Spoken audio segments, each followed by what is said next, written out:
Mampu ya lo hero. Mampu. Bye bye chiro le.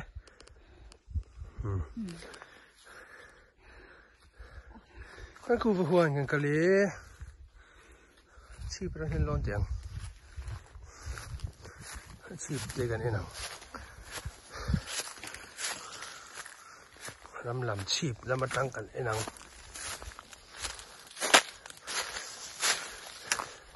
Hi lại cho hi. Ang cụ va khi. Cái đằng thế mình số yến thôi. Yến quá.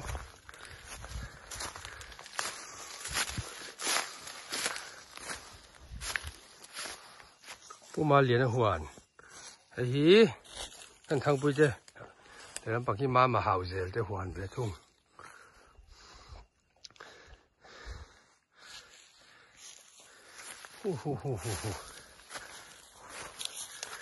Cái mà ni bil. Hey.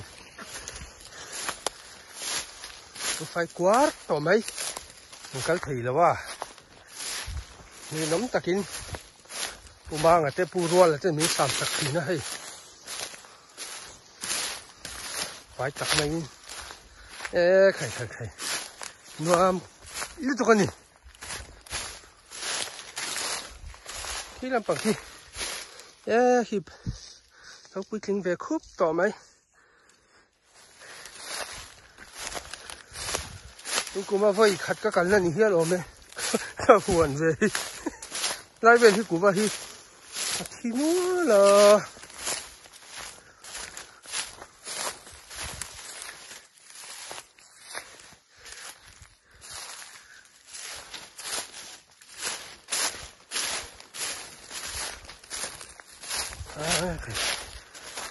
lùm lên tụi cái này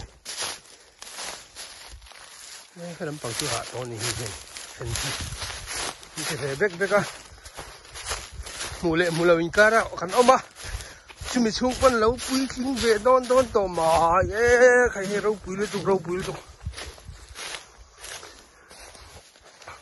anh này tụi nó tới tại anh còn mé cái lúc cả săn tùn mấy nỉ một chạc tối tụi có huồn đi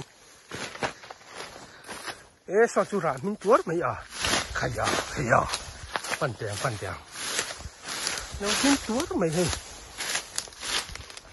đâu rạo gì tối này hi khai nhé nó đây đâu xin ô có vịt lại có vịt gió gần phun khá này hay có vịt lại gió mình khá mà gần phun khá cái service thầy lâu lại gần phun khá thế rồi hay hi của va hi cái service thầy lâu lại biết là cần phun khăn lắm mi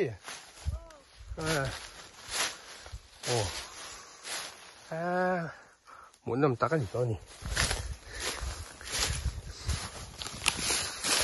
và mày ba hoàn không cái gì tắc cái gì mà lấy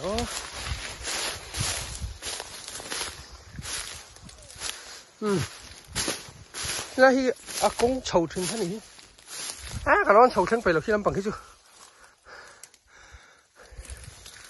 nó làm bằng muốn để làm bao số cái phải lâu mấy hạt khác đúng bốc xí nó làm bằng mua số vào cái lâu mấy anh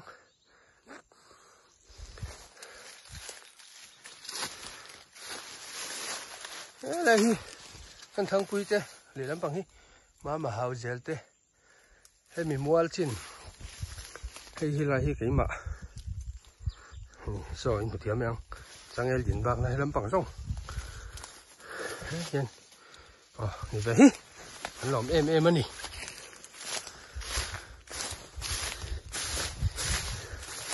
hey hầm hui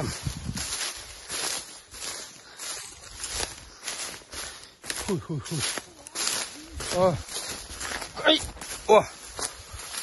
mám phu ya cái khai bye lẽ được cho phải không bye